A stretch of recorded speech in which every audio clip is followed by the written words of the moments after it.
Buenas noches, hermanos. Agradecido al Señor por que nuevamente nos permite continuar con el estudio de su santa palabra. Estamos estudiando este libro precioso de Josué. Ya estamos en el capítulo 16. Estamos precedidos de unos capítulos que conciernen a este estudio acerca de la distribución de la tierra prometida, tal como el Señor había mandado. Y todos sabemos, por lo que ya estamos estudiando, la distribución de la tierra está a partir del capítulo 13, versículo 8, y va a culminar en el 19, en el versículo 51. Ya estamos, ahora me toca desarrollar el capítulo 16.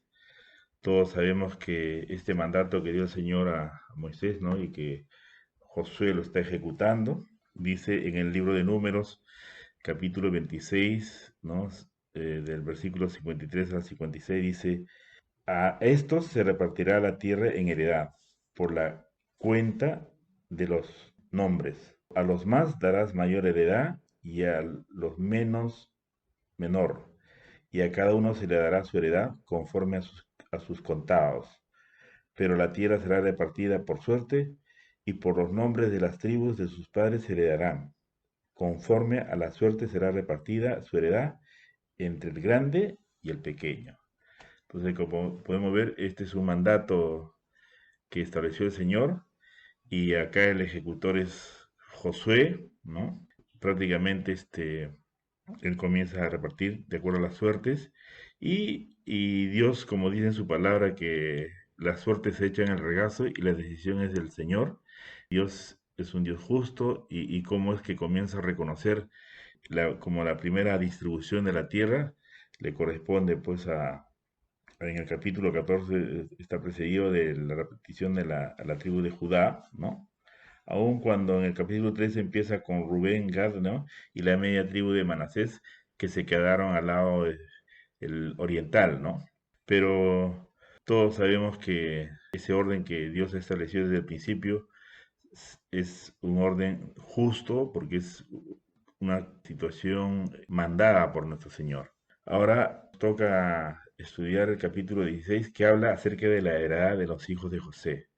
Vamos a hacer un breve repaso. ¿Quién era José? Si bien es cierto, él no forma parte de las tribus, pero son sus descendientes, sus hijos Manasés y Efraín, los que al final son contados como tribus, ¿no? José, todos sabemos, fue uno de los hijos más jóvenes de Jacob. Fue hijo de su amada Raquel, ¿no? Fue un hijo muy amado, como dice en el libro de Génesis, de Jacob, porque lo tuvo en su vejez. Además fue el primer hijo de su amada Raquel, quien quería tener más. José, por eso significa Dios añada. Entonces, como podemos ver, Raquel, todos sabemos que muere más tarde al dar a luz al menor, ¿no? Que se llamó Benjamín. Y todos sabemos, porque siempre se predica continuamente, porque en realidad es un héroe, es una tipología de Jesús. José fue el héroe de los dos, ya que Dios los usó para preservar la vida en Egipto cuando ellos están en una época donde hubo una escasez, una hambruna de alimentos en la tierra. José fue prácticamente un hijo de Jacob que estuvo en el lugar y en el tiempo preciso para la preservación de la vida de la promesa que Dios había hablado a los hijos de Jacob, ¿no? No existe una tribu con el nombre José, como lo decía hace un momento, pero recibieron su heredad porque Jacob los consideraba como suyos. Todos sabemos en el libro de Génesis, en el capítulo 48, versículo 5, que este, Jacob los toma como hijos a los hijos de José. No, en esta introducción se describe la frontera sur, ¿no? La frontera de Efraín con Benjamín, ¿no? Y Dan. Efraín y Manasés fueron reconocidos como dos tribus, y Efraín estaría al sur y Manasés al norte. Entonces, con ese preámbulo, vamos a comenzar a leer los primeros 4 versículos del capítulo 16 para poder desarrollar este estudio de esta prácticamente demarcación geográfica de lo que le correspondía a los dos hijos de José, ¿no? Dice la palabra, tocó suerte a los hijos de José desde el Jordán de Jericó hasta las aguas de Jericó, hacia el oriente, hacia el desierto que sube de Jericó por las montañas de Betel. Y de Betel sale a Luz y pasa a lo largo del territorio de los arquitas hasta Tarot, y baja hacia el occidente al territorio de los Jafletitas, hasta el límite de Bet Orón, la de abajo, y hasta Geser, y sale al mar. Recibieron pues su heredad los hijos de José, Manasés y Efraín. Como podemos ver, estos nombres extraños que creo que ahora ni siquiera se mencionan porque en la actualidad son nombres, pero la demarcación geográfica de los límites, Dios los estableció desde el principio para que quede registrado. Es como en la actualidad que cuando nosotros heredamos o elevamos a escritura pública una propiedad, tiene que estar debidamente demarcada para respetar los límites y tener precisión sobre la propiedad que vamos a adquirir, que vamos a heredar, lo que viniese, ¿no?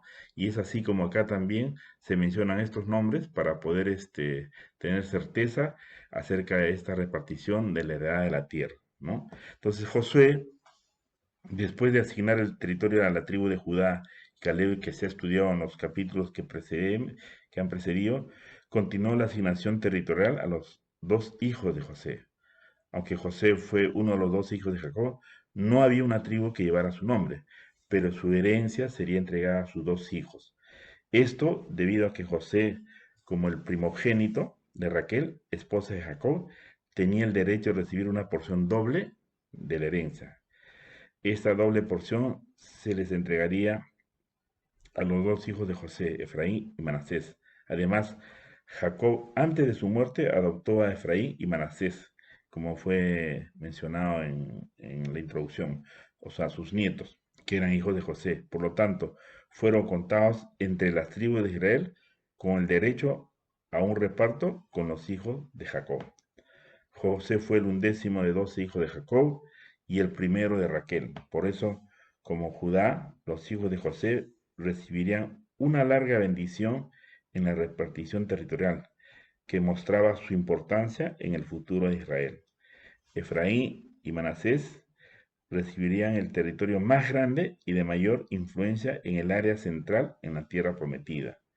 La ubicación de estas tribus era muy apetecible. Su territorio estaba compuesto por una zona que era a la vez fértil y hermosa.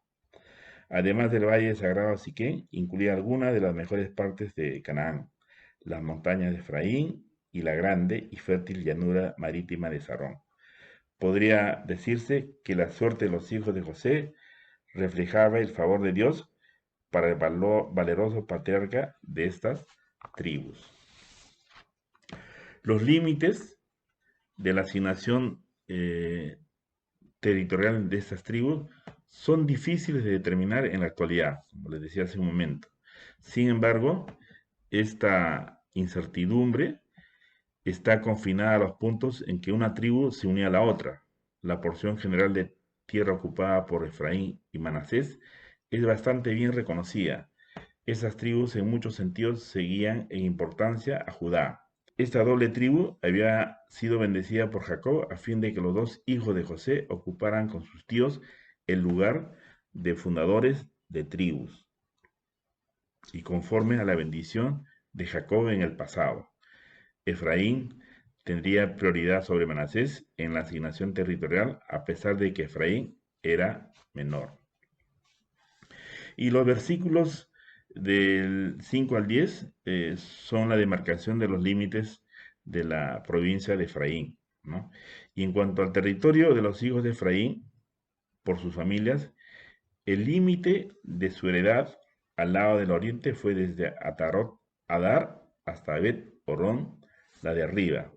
Continúa el límite hasta el mar y hasta Micmetat al norte, y da vuelta hacia el oriente hasta Tanat Silo, y de aquí pasa Janoa. De Janoa desciende a Tarot y a Narat, y toca Jericó y sale al Jordán. Y de Tapúa se vuelve hacia el mar, al arroyo de Caná y sale al mar.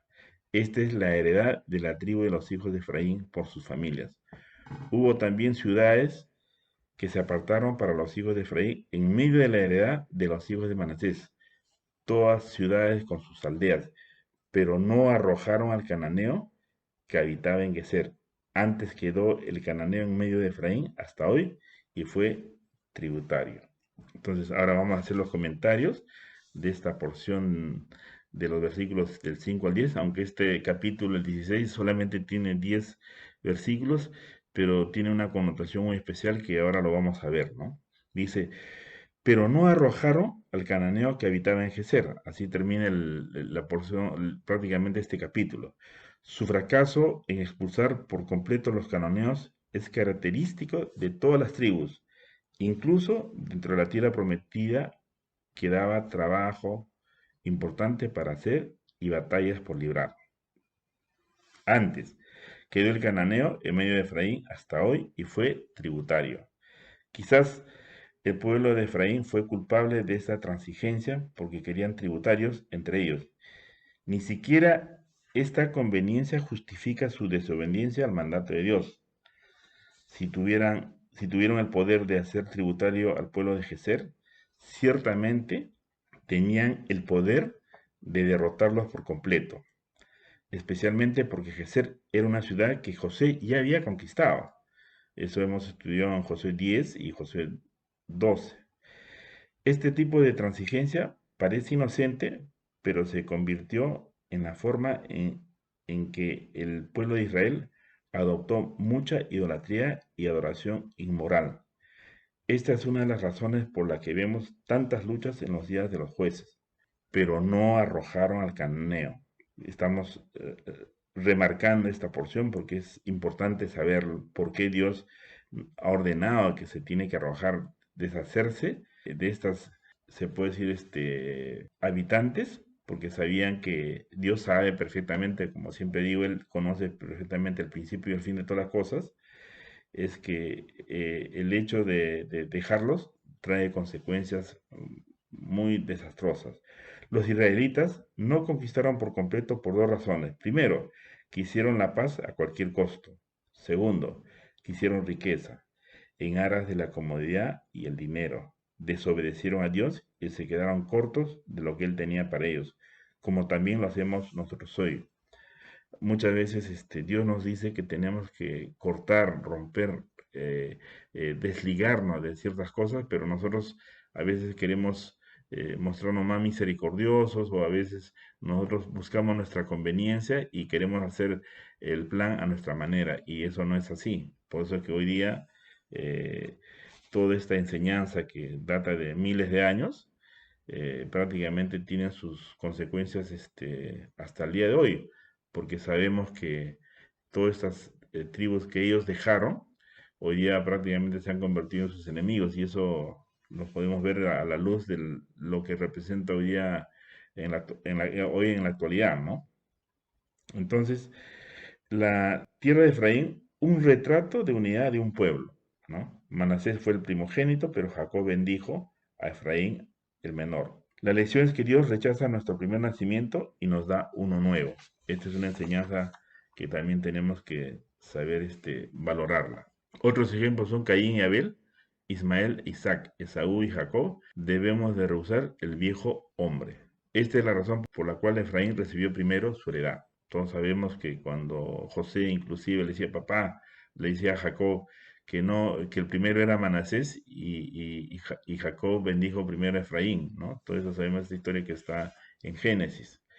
Entonces, este lugar con el tiempo se llamó Monte Efraín y es mencionado muchas veces en la Biblia. Contenía también una ciudad llamada Efraín, que eso podemos ver en el Evangelio de Juan. Las dos tribus estarían mezcladas y un espíritu de unidad y cooperación se mezclaría. Ellos convivirían como un pueblo, una nación, un cuerpo, una iglesia.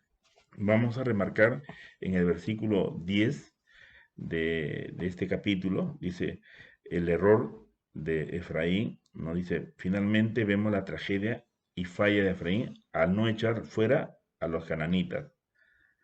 Esto fue un gran error de parte de Efraín. Dejó vivir al cananeo con ellos. La orden era destruirlos.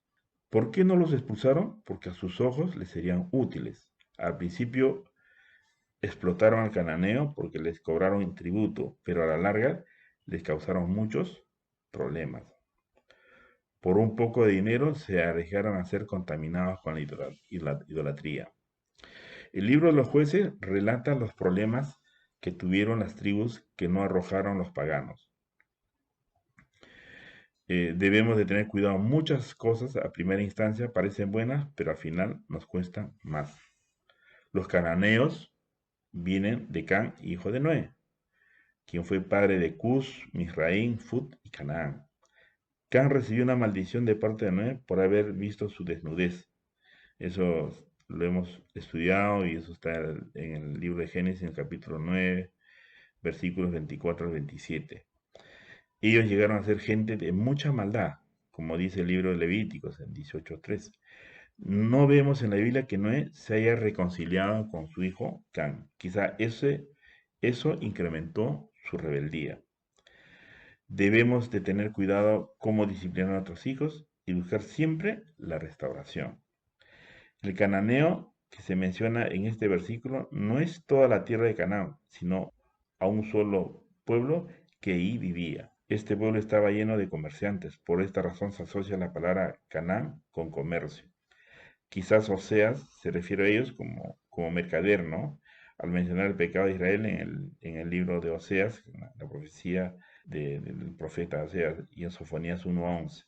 Si es así, vemos que eran personas corruptas, que engañaban aparte de ser idólatras. Este versículo es una seria advertencia al creyente para no unirse con el mundo, ¿no? El Señor nos advierte que no unáis, dice, no unáis a yugo desigual, porque no hay una comunión entre la luz y las tinieblas.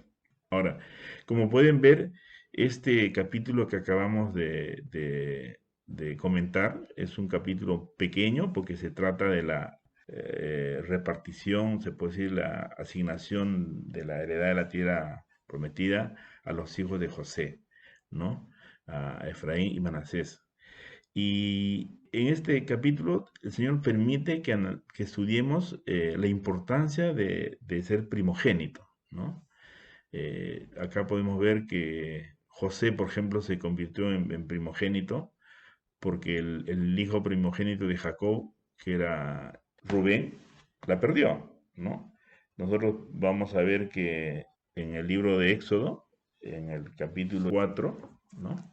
Eso lo vamos a ver seguidamente, eh, la importancia que significa ser primogénito, ¿no? Y, y por eso que vamos a poner un énfasis para hacer un repaso del significado de la primogenitura, ¿no? Porque en este capítulo vemos cómo es que después de la tribu de Judá, las tribus o sea, los hijos de José que vienen a ser prácticamente como José el primogénito, tiene esa doble bendición. Dice, en los tiempos bíblicos, al primogénito se le otorgaban ciertos derechos, responsabilidades y privilegios únicos. Al primer hijo varón de un matrimonio se le da prioridad y preeminencia en la familia, así como la mejor parte de la herencia. La nación de Israel es identificada como el primogénito de Dios, ¿no?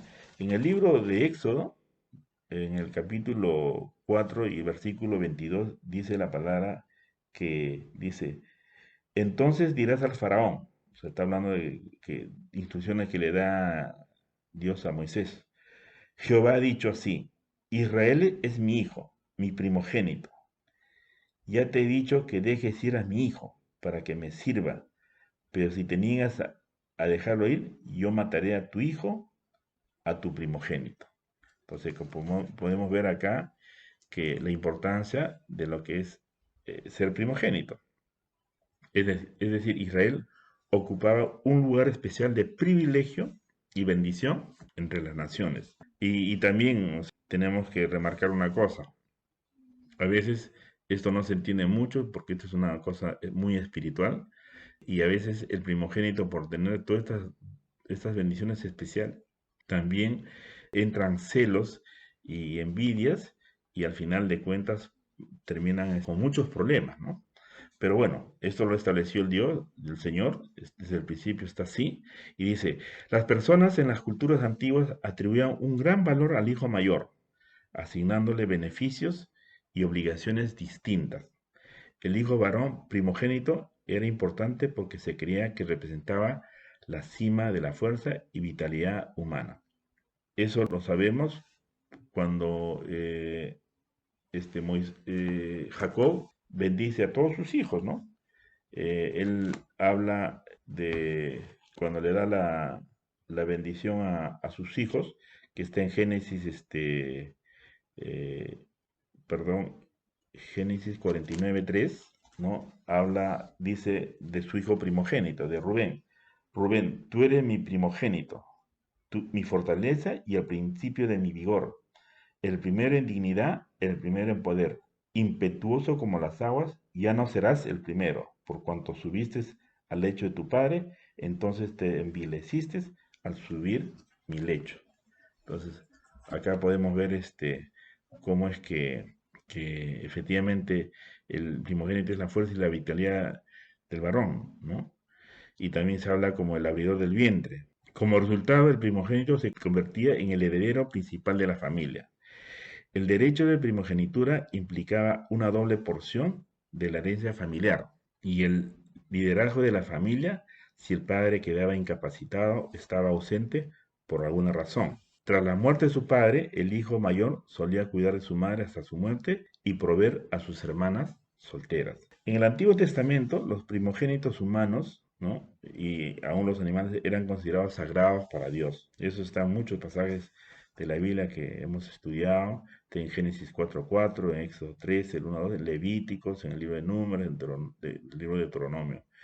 Después de que Dios liberó a Israel de la esclavitud en Egipto, ordenó al pueblo consagrar al primer varón humano y al primer animal a él. La consagración era en memoria de la gran liberación de Dios y una señal para sus hijos de que Dios los había sacado de Egipto. Eso lo vemos en Éxodo 13, que también hemos estudiado. Al comienzo de los años de Israel en el desierto, Dios tomó a todos los varones de la tribu de Leví para servir en reemplazo de los primogénitos de las otras tribus, encomendando a los levitas la tarea de su tabernáculo. El número de varones levitas no igualaba al número total de primogénitos entre las otras tribus, por lo que para compensar la diferencia, algunos de los primogénitos de las demás tribus fueron rescatados con una ofrenda financiera a los sacerdotes. Una vez que los israelitas se establecieron en Canaán, los primogénitos de todos los israelitas debían ser redimidos como señal de que pertenecían a Dios. Entre los animales limpios, el primogénito, ¿no? El primogénito varón debía ser sacrificado a Dios 8 días después de su nacimiento. O sea, el primogénito macho, ¿no? De los animales, el animal macho, debía ser sacrificado a Dios a 8 días después de su nacimiento. Los primogénitos de los animales impuros fueron redimidos mediante un pago financiero al templo, reemplazados en el altar de sacrificios por un animal limpio o bien sacrificado. Estos actos simbólicos representaban la Pascua. En la última plaga contra Egipto, Dios pasó por alto a los primogénitos de Israel, que estaban en sus casas con la sangre de un cordero como señal en sus puertas, según lo había ordenado Dios. Los primogénitos egipcios, incluyendo el ganado, fueron heridos de muerte. El primogénito podía vender sus derechos, no, no se podía hacer, pero en la Biblia nos remarca una historia triste, como hizo Esaú, que vendió su primogenitura a su hermano Jacob, ¿no? Dice, al hacer esto, Esaú menospreció su primogenitura. En el libro de Hebreos se advierte a todos los que leemos o los que meditamos en su palabra, dice, mirad, dice, ¿no? Que nadie sea fornicario o profano como Esaú, que por una comida vendió su primogenitura. Como sabéis, ¿no? como sabemos, también él quiso después heredar la bendición, pero fue desechado, porque no encontró oportunidad de arrepentimiento, aunque lo buscó llorando, como dice el libro de Hebreos, ¿no? Al tomar su posición de primogénito a la ligera, ¿no? Esaú, que dice, pecó contra Dios y su familia. Por eso que estamos remarcando, haciendo este hincapié como complemento de este estudio que estamos haciendo de la palabra para saber, amados hermanos, lo que significa ser el primogénito. Los derechos del primogénito también podían ser perdidos, y lo hemos visto, hace un momento hice un comentario, como fue el caso de Rubén, el primogénito de Jacob, ¿no? Que durmió con su concubina, con Bila, y eso fue un acto que demostró el máximo desprecio por su padre y su familia. Jacob negó a Rubén la bendición del primogénito por ese pecado. De hecho, Jacob también negó la bendición del primogénito a los dos siguientes hijos mayores, debido a su violencia contra los siquemitas. Todas esas historias están en el libro de Génesis, en el capítulo 49, cuando Jacob bendice a sus hijos y remarca todas estas cosas que pasaron. Y por eso que la primogenitura después pasó para José. La importancia del primogénito alcanza su punto culminante en la escritura, pero ¿quién? En la persona de Jesucristo. Todas las implicancias previas del papel del primogénito en la Biblia sirven para iluminar la preeminencia de Cristo sobre toda la creación y en la familia de Dios. El Nuevo Testamento describe a Cristo como el primogénito en varias ocasiones. En un sentido terrenal, Jesús es el primer hijo de María, como está dicho en el Evangelio de Lucas, capítulo 2, versículo 7, y fue consagrado según la ley, como está también en el mismo Evangelio de Lucas, ¿no? Capítulo 2, del versículo 22 al 24. Espiritualmente, Jesús es el primogénito entre muchos hermanos en el cuerpo de Cristo. En Colosenses 1:15 el apóstol Pablo describe, Él es la imagen del Dios invisible, el primogénito de toda creación. Este uso del título de primogénito para Cristo hace eco de la palabra en el Salmo del 89, 27, 29, donde Dios dice del rey David, y yo le pondré por primogénito, el más excelso de los reyes de la tierra, para siempre le conservaré mi misericordia y mi pacto será firme con él. Pondré su descendencia para siempre y su trono como los días de los cielos. Esa es la promesa para Jesús. Y en el libro de Hebreos, Cristo es heredero de todas las cosas, como dice Hebreos 1:2. Y el primogénito del mundo, como habla en Hebreos 1:6. Así como el primogénito es la cabeza de su familia terrenal después de su padre, Jesucristo es la cabeza del cuerpo de Cristo, la iglesia, después de Dios Padre. Eso está en muchas epístolas, ¿no? Y así como el hijo primogénito recibe la mayor herencia de su padre, Jesucristo recibe el mundo como su herencia. Dios le dice a su hijo, pídeme y te daré las naciones por herencia y por posesión los confines de la tierra. Eso está en el Salmo 2, en el versículo 8. Y aclarando, el término primogénito en relación con Jesús no sugiere que Él sea un ser creado. El Hijo de Dios ha existido por toda la eternidad junto con el Padre y el Espíritu Santo. Jesús es totalmente Dios. Él asumió la carne humana, ¿no? Para poder convertirse en nuestro Salvador y servir como mediador entre la humanidad y Dios, como dice 1 Timoteo 2:5. Cuando la Escritura se refiere a Cristo como el primogénito, el mensaje es que la supremacía, la soberanía y la prioridad de Cristo se extienden sobre todas las cosas y todos los demás seres. Al pagar por nuestro pecado, Jesucristo sufrió la muerte, pero también se convirtió en el primogénito de los muertos. Es decir, Él conquistó la muerte y es la primera persona que jamás ha sido nacida a la vida eterna después de morir. Por la gracia de Dios, a través de la fe en Jesús, nosotros también podemos recibir la vida eterna. y a través de su muerte y resurrección, Jesús es las primicias que garantizan la futura resurrección y vida eterna de muchos otros, hijos e hijas de Dios. Como él mismo dijo, porque yo vivo, vosotros también viviréis. Y acá vamos a hacer una connotación con lo que concierne a la actualidad. O sea, ¿qué es la primogenitura hoy en día? Millares de personas están vendiendo su primogenitura para satisfacer deseos sensuales. Sacrifican la salud, debilitan las facultades mentales y pierden el cielo. Y todo esto es por un placer meramente temporal, por un deleite que debilita y degrada.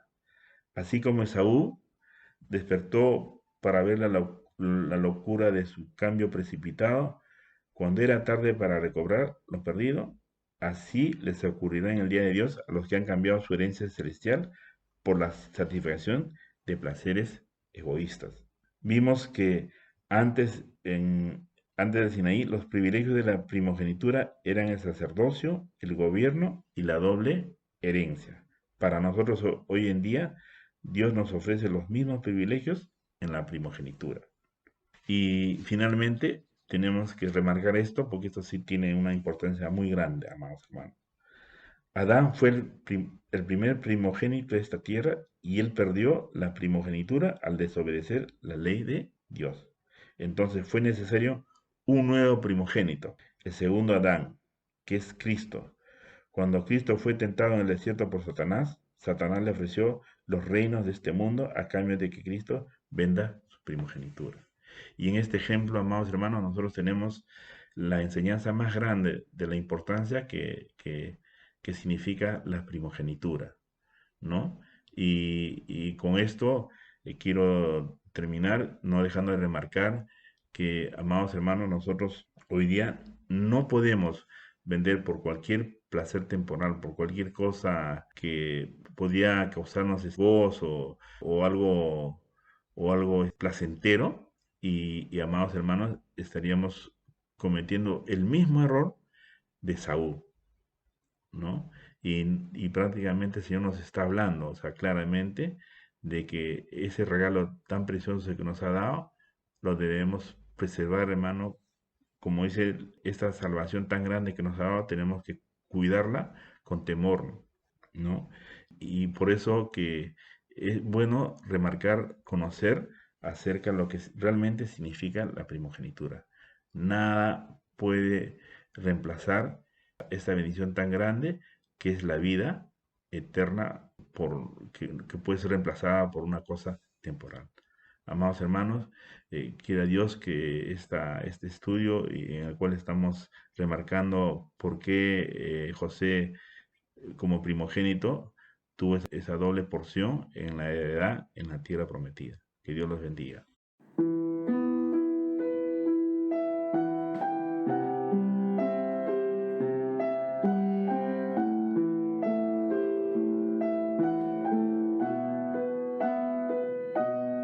Dios de pactos, que guardas tus promesas, que cumples tu palabra, que guías mi destino.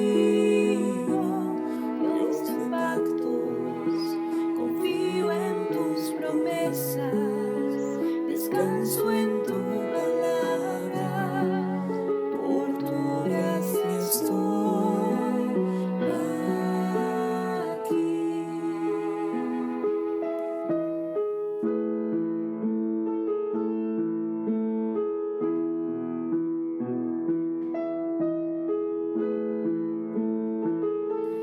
Dios de pactos, que guardas tus promesas, que cumples tu palabra, que guías mi destino. Dios de pactos, confío en tus promesas, descanso en tu palabra, por tu gracia estoy aquí.